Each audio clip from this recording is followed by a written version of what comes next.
And just a review for all you out there. When you're pushing, that's when the front end hits the wall. When you're loose, that's when you back it into the wall.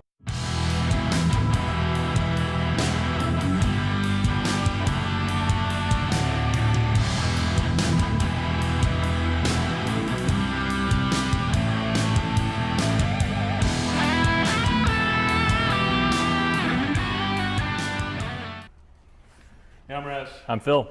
Welcome back to Metal Manglers, you manglers. This time we're going to talk about tuning aid. If you're not using it, you should be. And basically it's video. There's a lot of different ways you could do that. It's video outside the car, it's video from inside the car. You can have different cameras fastened on the car with a mount like this that'll attach to one of your roll bars or a Nerf bar or a bumper to look at different suspension components. But you learn a lot. Yeah, you do. Learned a lot. We found out that I drive one-handed in the car through video, which actually made a difference in ideas and changes we make to the car to make it easier for me to work with the car. That was a shock. We were looking at the in-car video the first time, and this is a couple years ago, and I was like, why do you drive one-handed? And he's arguing, I don't drive one-handed. And then he watched the video, and he both hands are on the wheel. He just lets his right hand float and does everything with the left hand. Yeah, and we never knew it. I never realized that until we saw the video. So, as a former crew chief, I'm going to give all you crew chiefs out there some advice. Before you let the driver see the video, ask him what the car was doing, because after the driver watches the video, he's going to change his opinion. Yeah, that's a true statement. That's why we try and do a debrief when I get out of the car pretty quick, a 2-3 minute debrief, and then we go let the video speak for us. Yeah, try to get that info almost as quickly as you can, and once the driver gets out of the car when it's freshest in his mind. But the thing you got to remember for a driver is driver's adrenaline's pumping, things are going on, he's trying to pass that guy in front of him, he might be mad at that guy who just hit him, and a driver in general, all of them, don't really remember exactly how things went. We had another instance where Phil ended up on his lid, and felt like someone had done him dirty, and I said, well, you might want to look at the video, and he's, I was in the car, I know what I saw. And that's true. When we looked at the video, and he told me, yeah, you were right. Yeah, but the guy stole a jackwagon. And that was an orange show quite a few years ago. Yeah. But there's several different ways you can have video to look at how the car is doing whether it's doing what you want it to do or not. One of the best ways is video outside the car, usually from the grandstand.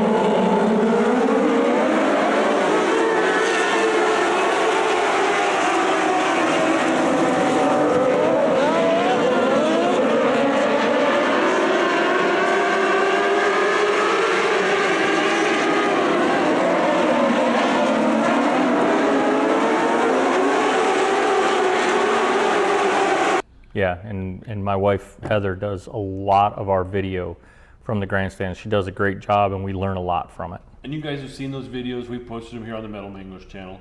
The next thing is with a GoPro or some other camera from inside the car, showing as close as you can to a driver's view. That'll tell you what the driver's hands are doing, what the cars are doing, what's happening around you, things like that will go towards tuning aids. Just recently in the 77, we picked up I thought I had a turn entry push, and we were making adjustments for a turn entry push, and when we watched the video, it turned out we were actually loose on entry, so we were making it worse. So it really makes a difference, because if you're turning this way, you got to push. If you're turning this way, you're loose. And on initial entry, you would see me reacting to the car, and it was just a split second, a quick that, and then into a left. So what would happen is the car was a little loose, and then it would over rotate and go into a push. So we would have to fix the first problem first. And just a review for all you out there: when you're pushing, that's when the front end hits the wall. When you're loose, that's when you back it into the wall. And loose is fast and on the edge out of control, according to Harry Hogg. Till you back into the wall. Yeah, well. So there's, like I said, there's a lot of different things you can do. We have done a few where we have put cameras on different suspension items to see what they're doing as you go through the corner or come off the corner. You could put a camera on the Nerf bar showing the front suspension looking forward. You could do on the Nerf bar showing the rear suspension looking backwards. We've done inside the rear area just so you can watch what the rear axle is doing. A lot of different ways you can go about that. There's tons of cameras out there. This is the GoPro Hero 7 that we use. This is great. It does image stabilization. It does a lot of cool stuff. We've got a few Hero 3s that we use to look backwards out of the car or other things. But if you can even pick up, some of the knockoff cameras really inexpensively and use those with, this type of mount to get it mounted in your car, or put the sticky mount if you have a particular place that you always put the camera. That's the best way because it's less likely to come loose. But we had a recent deal where we found something through video that was unusual because if you miss the setup on a car, generally the car will do pretty much the same thing every time you go in the corner. If you've got an entry push, it pushes on entry every time.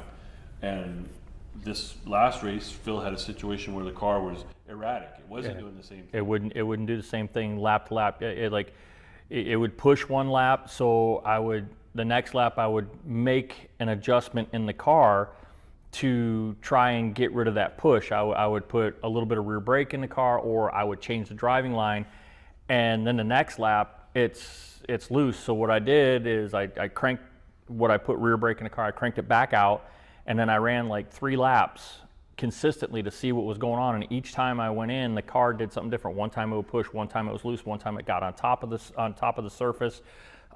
It just wasn't working at all. And in the review of the video, we found what we believed to be the problem. And usually when you have a situation like that where a car is handling erratically, something's broken.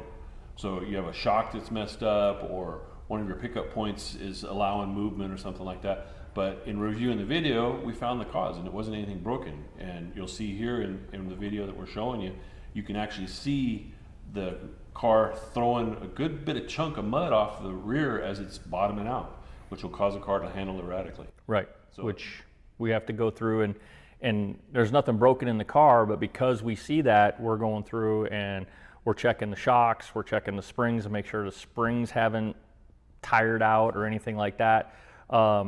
And that's one real good thing about video. And to go back to what Razz just said a minute ago about mounting cameras different places on a car, one of the things we did find 2 years ago with the 77 car, we mounted a GoPro on the right Nerf bar facing forward, and we saw that there was actually, when we slowed the video down, when we went in and it would come over on the front, on the right front to set, we saw there was a hitch in the shock. When it would come down, it would come down, hit, pick up a push, and then go through that. And when we pulled it apart, we checked the shock shaft, and we found that the shock shaft was bent just a little bit, and it had a dinger in it, and it was catching that. So that's where video really helps you out. And the same video review has brought the roller that you see on the lower control arm, because we found through, well, not just us but other racers too, found that as the car was turned hard, the steering wheel was turned hard right, the tire would actually contact the lower control arm, the lower trailing arm, and it would be like putting the brakes on because the tire would rub. So this roller assembly got added on there to address that situation and keep you from tearing up tires too. Yeah, bending trailing arms and ending your night essentially. Yeah. You might want to apply the brakes when you're hard right, but you want to do it yourself, not have the car do it. Right, exactly. And right brakes on a dirt car is not a good thing. No. It's a recipe for going around. Exactly. So, like I said, a lot of tools at your disposal. Use them. Don't just, hey, that's cool, I get to see the driver's eye view. Analyze them. Look at what the car is doing. Break down the corner piece by piece. Cut it into pie sections. Take that same information and compare it to what the driver was telling you, and see where it conflicts. Then after you've analyzed what the driver has told you and you've looked at the video yourself, then let the driver look at it so he can go ahead and change his mind. Well, we spend about, seriously, I'd say probably 3-4 hours on Mondays and Tuesdays going through the videos. We'll watch the video at full speed and then walk away, digest it, and then come back and start breaking it down. And if there's a specific spot we can point out or we know something went wrong, we'll watch that section of the video over and over. He laughs because when he comes into the shop, there's times I'll sit there and I'll have a video on a loop, and I'll just slow it down to quarter speed or half speed and just be staring at it and looking at it. And he laughs about it, and he's like, "Man, you got to get a life." But that's what we do to get better. We do that with our teammates' car. We do that with my car, and you know, we're just local racers, but that's what you do to get better. So there you go, electronic tuning tool. Put it to use. Put it in your toolbox. It's a great way to help out. I'm Razz. I'm Phil. Thanks for being a mangler. Take a look at our new look. Tell us what you think in the comments. We changed a couple things. Yep. Click subscribe, hit the bell, share it with all your friends. Appreciate you watching. Thanks. We hit 150 subscribers recently. It's awesome.